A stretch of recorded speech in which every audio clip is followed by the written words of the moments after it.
Hacernos un análisis de este discurso que dio ayer el presidente Javier Milei, que reapareció después de 10 días, ¿no? Bueno, va a ser corto el análisis. Bueno, No dejó gran cosa. Sí, la verdad que sí. En realidad te podría hacer un análisis por los vacíos, o por las gestualidades. Uh-huh. Es un análisis sobre mejor dicho, es un discurso que no tiene ninguna novedad.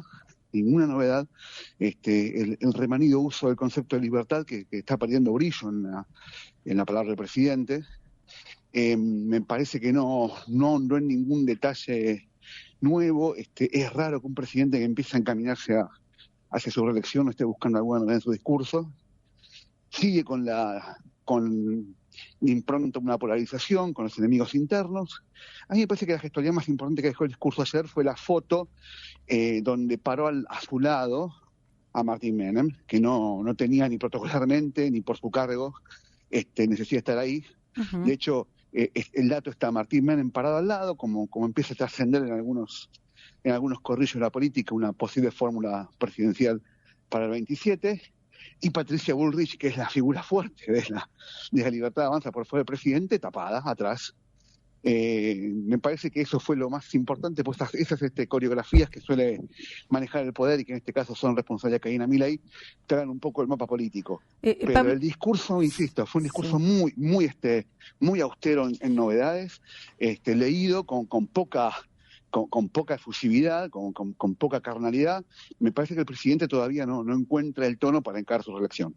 Ahora nos diste una data interesante porque nosotros hicimos una lectura desde acá en el piso de su discurso, pensando que podía ser ya como una entrada a su campaña, ¿no? Que ya está, si se quiere, la Libertad Avanza en campaña. Pero este dato que diste de Menem a su izquierda, que podría tener una posible alianza presidencial, ¿con quién? ¿Menem quién? ¿Él?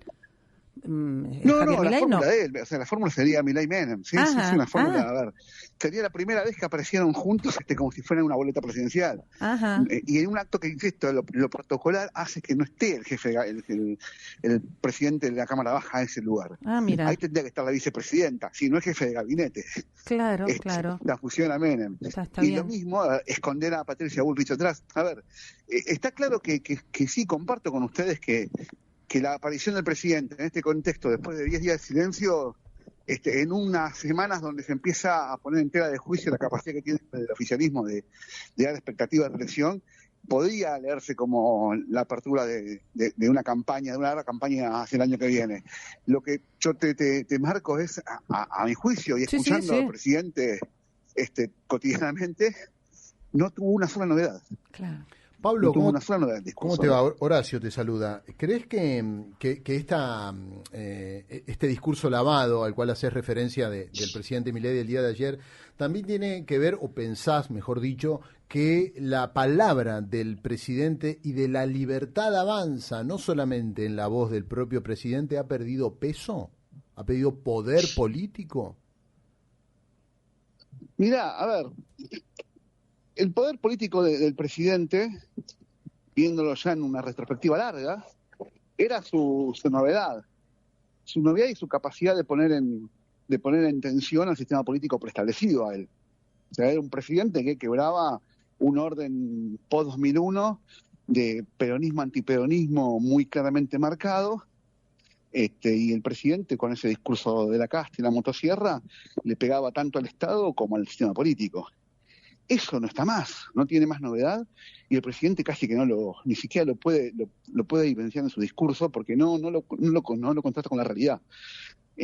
Cuando digo que más que lavado, es un discurso pobre, no hay nada nuevo en el presidente. A ver, estéril. Yo me pongo al revés, me pongo en analista de mercados, que quiero que este sistema económico, esta macroeconómica siga vigente. Digo, me preocupa, porque el tipo que me tiene que garantizar esta estabilidad no me está dando nada nuevo. Y con lo viejo, las encuestas le dicen que no está funcionando. O sea, eso es para mí el meollo del tema. ¿Qué tal, Pablo? ¿Cómo estás? Fabián te saluda, buenos días. Yo quiero hacer eje en otro tema que, si se quiere, pasa por el costado de la ceremonia de ayer. El anfitrión fue el PRO, con Jorge Macri a la cabeza. parece que va a haber una alianza, están coqueteando con una posible fórmula de unidad, no se sabe bien, ya empiezan referentes libertarios a caminar la ciudad de Buenos Aires para calar con el conocimiento. Ayer María Eugenia Vidal, en una streaming oficialista, libertario quiero decir, criticó y señaló que el endeudamiento habla de las familias, habla de que la plata no alcanza, dio de lleno al relato mileísta, y hubo un senador que salió en Futurock, un streaming totalmente opositor, diciendo no, el macrismo tiene que tener candidato propio. ¿Va a haber alianza o van a ir separados? Mira, a ver, lo que está pasando en el escenario político, que está muy lejos del escenario de la gente, está muy lejos, hablando del escenario de la rosca, que está pasando tanto en la rosca política como en la rosca financiera, es que se instaló un clima de que este gobierno puede perder, de que este gobierno puede no reelegir. Eso hace, por un lado, que el peronismo se saque la agenda de la disputa interna para ver cómo se queda con el premio grande, y hace que la derecha, o el voto antiperonista, está al mismo tiempo coqueteando con una unidad, porque la partición de la oferta de la derecha sería catastrófica para el oficialismo, y al mismo tiempo, con el palo y zanahoria, algunos referentes de ese centro derecha que han levantado la mano para todos los proyectos de este gobierno, digan bien que vamos por fuera. Es una danza prenupcial de estos animales políticos que está lejos de la sociedad. A mí me parece que no, que la sociedad no está tan atenta a estas cosas. A nosotros nos llama la atención porque, bueno, es nuestro métier, es nuestro gusto, pero yo creo que las disputas de la interna de la derecha o de la interna de la Libertad Avanza con el PRO y la interna del peronismo solo pegan en los militantes, solo pegan en aquellos que ya saben hoy a quién van a votar en el 2027, más allá del candidato. Al resto de la sociedad mucho no le informa. Sí me parece que es un dato para la macro que al gobierno le afecta mucho, que es la macro de los mercados. Los mercados ven esto, el riesgo país ayer en feriado local, pero hubo mercado fuera de Argentina, el riesgo país ayer volvió a subir. Me parece que como los mercados suelen anticipar los escenarios, muchas veces con error. Recordemos que el mercado el día anterior a las PASO del 2019 dio 8% de alza, descontando una victoria de Macri, perdió por 18%. Sí. El mercado está con muchas dudas respecto de cómo se perfila la Libertad Avanza, y eso al esquema de la derecha le hace mucho daño y lo obliga a moverse. Me parece que estamos en eso, ¿no? Vos me preguntás qué es lo que yo pienso que va a pasar, y este gobierno está como está ahora. Nada, va a ser la oferta única de la centro-derecha, meterá el PRO de alguna forma. Discutirán ellos a morir qué pasa con la ciudad de Buenos Aires, que es lo único que le interesa al PRO en realidad, claro. Y al peronismo le va a pasar lo mismo, va a tener una candidatura única. No veo espacio para divergencias en este escenario. Ahora, si la situación económica se profundiza, si la crisis política se profundiza, bueno, sí, vamos a un escenario, no te digo de estallido 2001, pero sí de un multioferta como en el 2002. Entiendo y tomo lo que dijiste, que es todo lo que está sucediendo. A nosotros, al ciudadano de a pie, no nos llega nada de todo esto, ¿no? Digo, cuando están planteándose estas internas, tanto en el peronismo, la izquierda o la derecha o quien fuera, digo, el ciudadano acá no existe, o sea, acá no se está pensando en lo que nos sucede a diario. Yo a ver, no quiero ser tan categórico con el dedo levantado sobre la política, porque antes que nada me parece que, como dijo Francisco alguna vez, es una de las formas más altas de caridad, la política bien entendida. Creo que la discusión de poder es propia de la política. Sí entiendo, y ahí sí pongo a levantar el dedo, que me parece que la discusión está orientada hacia un espectro de la ciudadanía que ya sabe a quién va a votar, como te decía recién. Claro. Entonces, a vos te está faltando discurso para los que no saben a quién van a votar. Claro. Y me parece que la disputa interna impide que ese discurso aparezca. Impide. Tanto en la derecha como en la izquierda, o en el peronismo o antiperonismo. Está bien que falta un año para la campaña, faltan 8 meses para la campaña, con lo cual ese discurso puede aparecer después. Pero bueno, si la política es la representación de los intereses de una sociedad, hay una parte, lo pongo en blanco sobre negro. Sí. Si bien hay proyectos presentados en la Cámara de Diputados, si bien algunos lo dicen, la verdad no hay una efervescencia del sistema político del panperonismo poniendo en tela de juicio lo que pasa con las tasas de interés y el endeudamiento de la familia. Lo dicen, sí, lo verbalizan claramente, presentan proyectos, sí. Ahora vos ves que están a punta de lanza como el tema lo merece por la cantidad de gente que está comprendida en esa tragedia, y no. Me parece que eso es lo que habla un poquito de también otras cosas que empiezan a aparecer estos días, que son esas encuestas donde aparece el ningunismo como categoría, que aparecen siempre. Nosotros desde el 2001 para acá venimos con el que se vayan todos, y habla de una parte de la sociedad que en este momento puntual no encuentra canalizada su representación. ¿Y qué pasa con los outsiders? Porque también se están midiendo en encuestas. Candidatos outsiders. A ver, en una charla de café te diría, son carne para el choreo. Porque sí.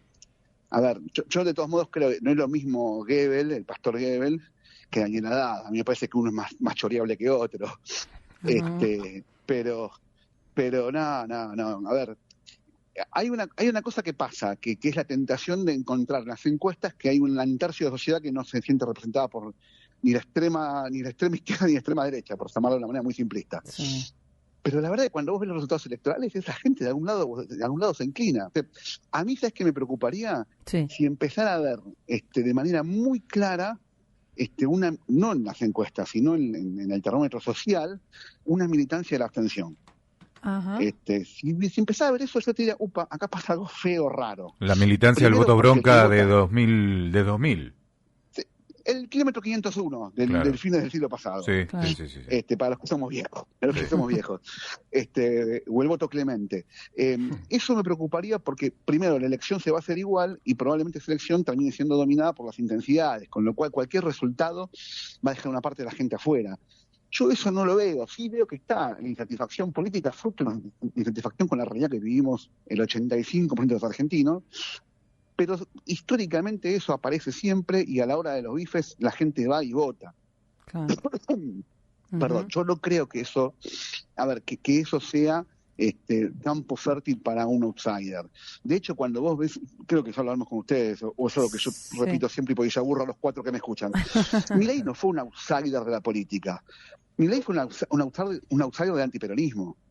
Pero no es que hubo un espacio nuevo en Milei. El único novedoso y hasta ahí fue su capacidad de juntar votos en algunos territorios donde nunca había caminado, donde históricamente estaba el peronismo, pero donde también la gente estaba cansada del peronismo, sobre todo del peronismo local, los votos de Milei en el conurbano. Claro. Pero no es un outsider del sistema, fue un outsider de la derecha. De hecho, cuando se enderezó el barco de su trayecto político, hoy su núcleo duro es el núcleo duro histórico de Juntos por el Cambio, que a su vez es el núcleo duro del voto antiperonista. Expresado en la franja del medio de Argentina, con en el eje Córdoba, Capital, Mendoza. No es nada nuevo. Por eso me parece que los outsiders, te llenan fácil los centímetros de diarios o de portales, y son siempre notas que llenan el aire, pero no los veo con outsiders en este sentido, ¿no? Un tipo nuevo que aparezca por fuera de las estructuras. Ahora si vos me decís, Jorge Brito consigue armarse para meterse en la interna del peronismo y jugar una paz entre el peronismo, está bien, es un outsider del peronismo. Claro. Pero con la agenda termina cantando la marcha. Claro. Después, más allá es que la sienta o no la sienta, termina cantando la marcha. A ver, por eso me parece que es la diferencia del outsider, hay que encuadrar en ese lugar. Si está fuera de un sistema político preexistente o si es una novedad dentro de un sistema político que ya preexiste y que no tiene ofertas nuevas. Claramente. Pablo, gracias por tu tiempo, gracias por esta charla, que estés muy bien, que tengas un buen día. No, por favor, un gusto. Igualmente que estés bien. Chau.